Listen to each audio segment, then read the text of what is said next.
बिस्मिल्लाहिर्रहमानिर्रहीम। अस्सलाम वालेकुम नाज़रीन, आप यूट्यूब चैनल देख रहे हैं। मैं इमरान ख़ान, वज़ीर-ए-आज़म पाकिस्तान इमरान ख़ान इस वक्त दोबारा अपोजिशन के आसाब पे सवार हो गए हैं। उसकी कुछ रीज़न्स हैं, कप्तान ने ऐसा क्या किया है और किस वजह से ये सूरत हाल बनी है।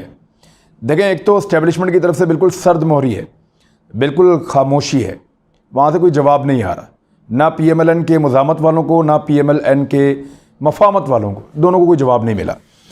अब एक प्रेस कॉन्फ्रेंस उनको आज करनी पड़ी है और उसमें नून लीग के लोगों ने ये ऐलान किया कि अगर शहबाज शरीफ को दोबारा गिरफ़्तार किया गया, क्योंकि उनकी गिरफ़्तारी के इम्कानात रोशन हो गए हैं, तो उस पर उन्होंने कहा कि अगर गिरफ़्तार किया तो रद्द-ए-अमल देंगे और अब हम करेंगे ये कि नैब के दफ्तर तक आएंगे और नैब के दफ्तर का घेराव कर लेंगे, उसको घेर लेंगे और एहतजाज करेंगे। इससे पहले जब मरीम नवाज़ साहब एक दिन पेशी पे आ रही थी, तब भी ये आए थे, नैब के दफ्तर पे पत्थर मारे थे, कुछ लोग भी ज़ख्मी हो गए थे, दफ्तर भी टूट गया था और फिर मरीम नवाज़ साहबा को बगैर सुने नैब ने मजबूरन वापस भेज दिया था। अब वो दोबारा ताकत के बलबूते पे डरा रहे हैं कि अगर शहबाज शरीफ साहब को आपने दोबारा गिरफ़्तार करने की कोशिश की या उनसे पूछगछ की इस मामले में जो एक और नया केस खुला है, तो या उनको गिरफ़्तार कर लिया तो मुस्लिम लीग नून जो है वो रिएक्ट करेगी और मुज़ामत करेगी। ये जो बात है, ये बड़े करीबी लोग हैं और मरीम नवाज़ के करीब हैं, यानी उस्मा बुखारी और अताउल्लाह तारड़, वो शहबाज शरीफ साहब के बारे में ये बात कर रहे हैं। मामला क्या है? मामला है सैटेलाइट टाउन का और ये जनूबी पंजाब का मामला है। यहाँ पे बलीगुर रहमान साहब, शहबाज शरीफ साहब और कुछ ब्यूरोक्रेट्स, उन्होंने मिलकर कुछ गैर कानूनी प्लॉट्स की मुबैना तौर पे अलाटमेंट्स की थी। वो मुबैना गैर कानूनी अलाटमेंट्स इनके गले पड़ गई हैं। इससे पहले शहबाज शरीफ साहब से सवालात पूछे गए थे, उन्होंने जवाब दिए थे, लेकिन वो मुतमईन नहीं कर सके, लिहाजा अब दोबारा इस केस को उठाया गया और इसमें दोबारा सवालात उठाए जा रहे हैं कि जनाब आपके जो जवाबात हैं उनकी रोशनी में हमने देखा है तो आप मुतमईन नहीं कर पाए और यहाँ पे 2 नंबरी है, लिहाजा आइए और आकर इसका जवाब दीजिए। अब ये जो शवाहिद अब मिले हैं नैब को और जो चीज़ें उनके सामने आई हैं, इनके बाद ये इम्कान पैदा हो गया कि शहबाज शरीफ साहब गिरफ़्तार हो जाएं। शहबाज शरीफ साहब को इस बात का खौफ भी है और उन्होंने अपने करीबी हल्कों में बताया कि मेरी गिरफ़्तारी के इम्कानात हैं, ये ऐसा केस है जिसमें मुझे फंसाया जा सकता है। लिहाजा उनकी पार्टी रिएक्ट कर रही है और वो ये कह रहे हैं कि इमरान खान साहब दोबारा शहबाज शरीफ को गिरफ़्तार करवाने वाले हैं, क्योंकि शहबाज शरीफ साहब मफामत की पॉलिसी के ज़रिए से इदारों के अंदर पेनिट्रेट कर रहे हैं, जबकि दूसरी तरफ इदारे जो हैं वो खामोश हैं, वो ना कोई ख़ास बात का जवाब देते हैं, ना कोई सवाल उठाते हैं। इवन जो हामिद मीर का मामला जब उसको कुछ सहाफ़ी बरादरी के लोगों ने उठाया फ़ौजी क़यादत के सामने, तो पाक फ़ौज की क़यादत ने, मैं आपको ज़िम्मेदारी से कह रहा हूँ, मैं मौजूद था, उन्होंने साफ कहा कि अगर कहीं साबित हो जाए या अगर किसी जगह से ये कोई भी कहे कि पाकिस्तान की फ़ौज ने या किसी फ़ौजी इदारे ने जियो को ये कहा हो कि हामिद मीर को नौकरी से निकाल दो या उसका प्रोग्राम बंद कर दो, तो उन्होंने आगे बहुत बड़ी बात की कि हम फिर इसके ऊपर जो है वो हर तरह का वो सामना करने के लिए तैयार हैं। उन्होंने ये क्लेम किया है कि फ़ौज की जानिब से, मैंने आपको पहले भी ये खबर दी थी क्योंकि मैंने जियो के ज़राए से पूछा था, जियो वालों ने मुझे बताया था कि हमें किसी ने नहीं कहा कि हामिद मीर का प्रोग्राम बंद करें। तो मैंने उनसे पूछा कि फिर जियो ने बंद क्यों कर दिया? उन्होंने कहा कि जियो खुद ये समझता है कि हामिद मीर हमारे कंधे पर रख के बंदूक चला रहे हैं। जियो ने पाकिस्तान में खुद भी सर्वाइव करना है, वो पाकिस्तान के इतने बड़े इदारे के साथ फड्डा नहीं लेना चाहता। जियो वो नहीं चाहता कि लोग जियो को फ़ौज के मुखालिफ एक इदारे के तौर पर देखें, वो नहीं चाहता कि फ़ौज को चाहने वाले लोग जो हैं वो जियो को गाली दें, क्योंकि फ़ौज का उनको पता है लोगों के साथ एक अच्छा ताल्लुक़ है और फ़ौज पॉपुलर है पब्लिक के अंदर। लिहाजा जियो इतनी बड़ी मुखालफत नहीं लेना चाह रहा था और उसको पता चल गया था कि हामिद मीर जियो के कंधे पर लग के बंदूक चला रहे हैं। अब हामिद मीर ने एक इंटरव्यू दिया है BBC हॉट टॉक को और उसमें क्लेम किया है कि मैं पाकिस्तान में सेंसरशिप की जिंदा मिसाल हूँ। यानी सेंसरशिप किस बात का? अब किसी और चैनल में जाएँ, जाके कहें मुझे नौकरी दे दें, या जियो पे ही नौकरी करना बहुत ज़रूरी है और आपको जियो ने निकाला है, किसी और ने तो निकाला नहीं। और आप कह रहे हैं, अच्छा पहले थोड़े दिन पहले क्लेम कर रहे थे कि इमरान खान ने मुझे निकलवाया, इमरान खान मेरे से नाराज़ था, इमरान खान मुझे सुनना नहीं चाह रहा था। थोड़े दिन पहले इमरान खान के खिलाफ कॉलम तक लिख दिए कि इमरान खान बदल गया है, वो आज़ादी सहाफ़त के ख़िलाफ़ है, सारा कुछ इमरान खान के खाते में डाला हुआ था। आज BBC हॉट टॉक ने पूछा, क्योंकि एजेंडा है बैरून मुल्क लोगों का कि इमरान खान पे नहीं डालना, डालना है पाकिस्तान के इदारों पे और पाकिस्तान की रियासत पे। लिहाजा अहमद मीर साहब ने आज कहा कि नहीं, इमरान खान को मैं कसूरवार नहीं समझता, उनके हाथ में कुछ नहीं है, ये कुछ और लोग हैं। और फिर इदारों के ऊपर उन्होंने इशारतन जिस तरह वो करते हैं, तो उन्होंने इल्ज़ाम उनके ऊपर लगा दिया कि मुझे जो सेंसर किया गया या मेरा प्रोग्राम बंद किया गया, इसके पीछे इदारे हैं।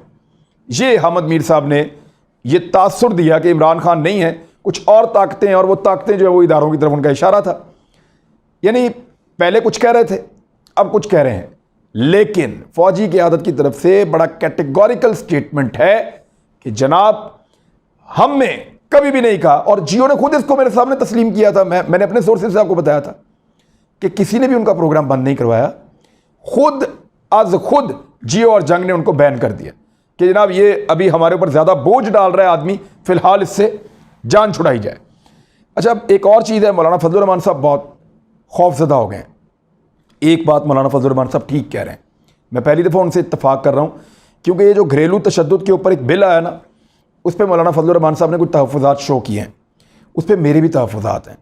हमारी जो बाशर्ती इक़दार हैं या जो एक ख़ानदानी सिस्टम है हमारा, उसके ख़िलाफ़ जा रहा है ये बिल। कुछ चीज़ें ऐसी हैं जो हमारा दीन किसी और तरह बताता है, हमारा कल्चर किसी और तरह बताता है, हमारी माशरती रवायात और इक़दार जो हैं वो उसको कुछ और बताती हैं। लेकिन ये बिल जो है ये उन चीज़ों के ऊपर जो है एक मुख्तलिफ सोच के साथ आया है, और इसमें कुछ ऐसी चीज़ें मौजूद हैं जिनमें मुझे भी तहफ़्फ़ुज़ात थे। फजल रहमान साहब ने स्पेसिफाई नहीं किया, लेकिन उन्होंने कहा कि उनको भी तहफ़्फ़ुज़ात है, इस पर एक वीलॉग पूरा करेंगे। तो यहाँ मैं उनसे इत्तफाक करता हूँ, लेकिन दूसरी बात से मैं उनको इख्तलाफ करता हूँ कि उनको जो इलेक्टोरल रिफॉर्म्स हो रही हैं उससे बहुत बड़ा प्रॉब्लम है।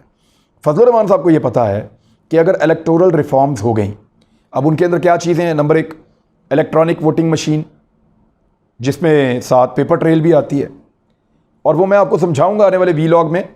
मैं उस मशीन के पास जा रहा हूँ और उस मशीन को आपको प्रैक्टिकली चला के दिखाऊंगा कि उसमें कैसे वोट पड़ता है और होता क्या है, वो मशीन काम कैसे करती है, एक आधे दिन में मैं आपको दिखाऊंगा। ये जो इलेक्ट्रॉनिक वोटिंग मशीन है, इससे वो खाइफ है कि वो आ जाएगी तो धांधली कैसे होगी। दूसरा, उनको ओवरसीज़ पाकिस्तानियों का बहुत डर है कि अगर ओवरसीज़ पाकिस्तानियों ने वोटिंग में हिस्सा लिया तो मौलाना फजलुर रहमान साहब को तो 5000 वोट नहीं पड़ेगा पूरी दुनिया से। लेकिन होगा क्या कि PTI को लाखों वोट पड़ जाएंगे, क्योंकि ये सब जानते हैं कि ओवरसीज़ में वो मकबूल हैं। PMLN को थोड़े वोट पड़ेंगे, पीपल्स पार्टी को भी बहुत कम पड़ेंगे। तो इस तरह इमरान खान का बड़ा फ़ायदा हो सकता है।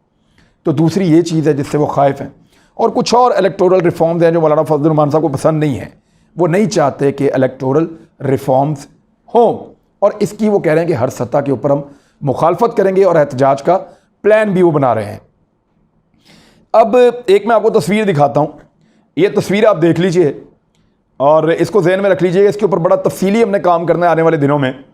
यहाँ पे ये 3 तस्वीरें हैं, एक 2008 की है, एक 2000 उसके 4-5 साल बाद की है, और एक तस्वीर 2017 की है।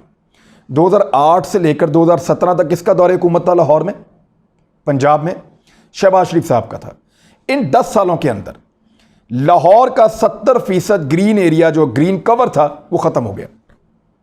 ये सैटेलाइट इमेजेस हैं, ये साबित कर रही हैं कि लाहौर का 70% ग्रीन कवर शहबाज शरीफ साहब ने 10 साल के अंदर ख़त्म कर दिया। पोल्यूशन बढ़ गई, टेम्परेचर बढ़ गया, बीमारियां बढ़ गई, यहाँ पे वो स्मोक टाइप की चीज़ें आना शुरू हो गई, लोगों की जो सेहत है वो बिगड़ना शुरू हो गई। जब ये सारा कुछ हो रहा था तो शहबाज शरीफ साहब क्लेम कर रहे थे कि हम तो ग्रीन पाकिस्तान बना रहे हैं, हम तो ग्रीनरी के लिए काम कर रहे हैं। लेकिन हम बार बार बता रहे थे कि कंक्रीट के स्ट्रक्चर्स बना बना के आप शहर के डायनामिक्स बदल रहे हैं, पूरे के पूरे शहर को आपने तब्दील करके रख दिया है।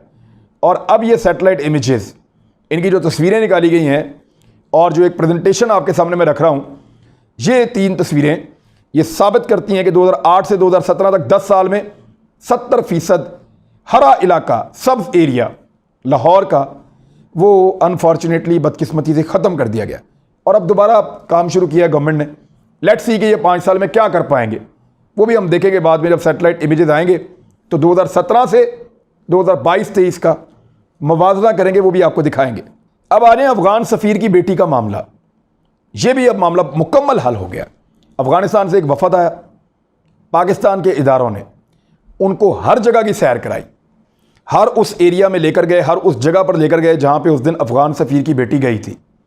उनको वो तमाम इलाके फिराए, उन तमाम सड़कों पे घुमाया, वो तमाम कैमरास दिखाए जिन कैमरास की तस्वीरें थी और फुटेजेस थी।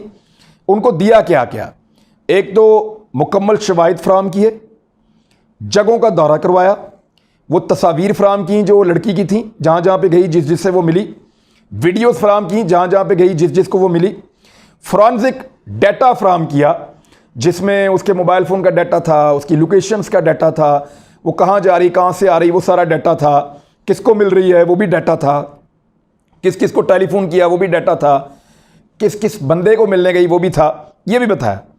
और फिर उसके अलावा दावों का पोल खोल दिया। अब इसमें कुछ निजी चीज़ें भी हैं, वो मैं आपको नहीं बताऊंगा। ज़ाती नौयत की ऐसी चीज़ें हैं जो एक खातून के बारे में करनी नहीं चाहिए। हालांकि उन्होंने पाकिस्तान की रियासत के ऊपर ये ज़्यादती की है, लेकिन इसके बावजूद मैं उनकी निजी मामले में नहीं जाऊँगा खातून के। लेकिन वो निजी चीज़ें भी अफ़गान वफ़द को पाकिस्तान ने दे दी और उनको बताया कि जनाब साबित ही नहीं हो रहा, अब आप साबित करें कि वो लड़की अगवा हुई थी यहाँ पे। तो अफ़गान वफ़द को बहुत ज़्यादा शर्मिंदगी हुई है, क्योंकि उस खातून ने जर्मनी में असाइलम अप्लाई किया हुआ है उसके लिए, क्योंकि ये खबर मैंने आपको बहुत पहले दी थी। असाइलम अप्लाई किया हुआ है, उसमें फ़ायदा लेने के लिए उसने सारा ड्रामा किया। पाकिस्तान में विज़िट वीज़ा था उसका, वो भी बढ़ चुका था, और उसके बाद वो यहाँ से अफ़गानिस्तान नहीं गई, यहाँ से गई है वो तुर्की, और तुर्की से गई है वो जर्मनी। और फिर पाकिस्तान ने इस वफ़द को ये भी बताया कि जी हमने आपकी सिक्योरिटी भी बढ़ा दी है, पहले ही बहुत अच्छी थी, मज़ीद बढ़ा दी है, और मज़ीद इक़दामात भी हमने किए हैं क्योंकि हम अफ़गानिस्तान को अहमियत देते हैं। ये है जी अफ़गान सफ़ीर की बेटी का असल पोल जो अब खुल गया है। एक और पाकिस्तान को बहुत बड़ा एजाज़ मिला है 2008 के बाद, यानी लगभग 2008 में ये मिला था, क्योंकि अबू धाबी के अंदर एक तंजीम बनी थी, अबू धाबी डायलॉग। इसमें 18 मुल्क हैं, 7 मुल्क वो हैं जिनमें मलेशिया है, अबू धाबी है, दुबई, ये सऊदी अरब है, कतर है, कुवैत है, ये मुल्क हैं जहाँ पे लोग काम करने के लिए जाते हैं।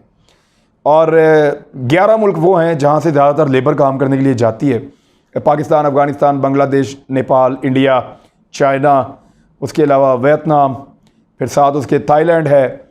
ये वो मुल्क हैं जहाँ से लोग जाते हैं काम करने के लिए, इंडोनेशिया भी है।